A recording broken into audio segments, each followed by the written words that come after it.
Reporter ടിവിക്കെതിരെ മാനനഷ്ട case നൽകി BJP സംസ്ഥാന അധ്യക്ഷൻ രാജീവ് ചന്ദ്രശേഖർ. ആൻഡ്രൂ അഗസ്റ്റിനടക്കം 9 പേർക്കെതിരെ ഫയൽ ചെയ്തത് 100 കോടിയുടെ മാനനഷ്ട കേസ്. കർണാടക ഭൂമി ഇടപാടുമായി ബന്ധമില്ലെന്നും തുടർച്ചയായി വ്യാജ വാർത്തകൾ നൽകിയെന്നും നോട്ടീസ്. 7 ദിവസത്തിനകം വാർത്ത പിൻവലിക്കണമെന്ന് ആവശ്യം. തദ്ദേശ തെരഞ്ഞെടുപ്പിൽ 2 ടേം നിർബന്ധമാക്കി CPM. തീരുമാനം സംസ്ഥാന സമിതിയിൽ. 2 തവണ തുടർച്ചയായി മത്സരിച്ചവരെ 3-ാം തവണ പരിഗണിക്കില്ല. 2 തവണ മത്സരിച്ചതിനു ശേഷം 1 ടേം മത്സരിച്ചിട്ടില്ലെങ്കിൽ 3-ാം തവണ പരിഗണിക്കും.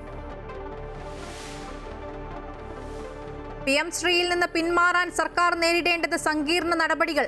കേരളം ഏകപക്ഷീയ നിലപാടെടുത്താൽ നിയമ പോരാട്ടത്തിലേക്ക് നീണ്ടേക്കും. വിദ്യാഭ്യാസ മേഖലയിൽ ഉൾപ്പെടെ കിട്ടേണ്ട കോടികളുടെ ഫണ്ടുകൾ പാഴാക്കിയെന്ന ആക്ഷേപത്തിനും സർക്കാർ മറുപടി നൽകണം.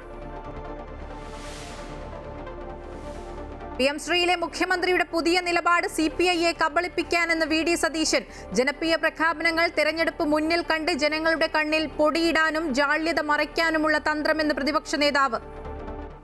എന്നും മനസ്സിലാക്കാനുള്ള സാമാന്യ ബുദ്ധി കേരളത്തിലെ ജനങ്ങൾക്കുണ്ട്. പിന്മാറ്റം സർക്കാർ സ്കൂളുകളെ തകർക്കുമെന്നും വിദ്യാർത്ഥികൾ ഇതര സംസ്ഥാനത്തെ മറ്റ് സ്കൂളുകളെ തേടിപ്പോകുമെന്നും കേന്ദ്രമന്ത്രി ജോർജ് കുര്യൻ. വിവേകപൂർവ്വമുള്ള തിരുത്തലെന്ന് സമസ്ത.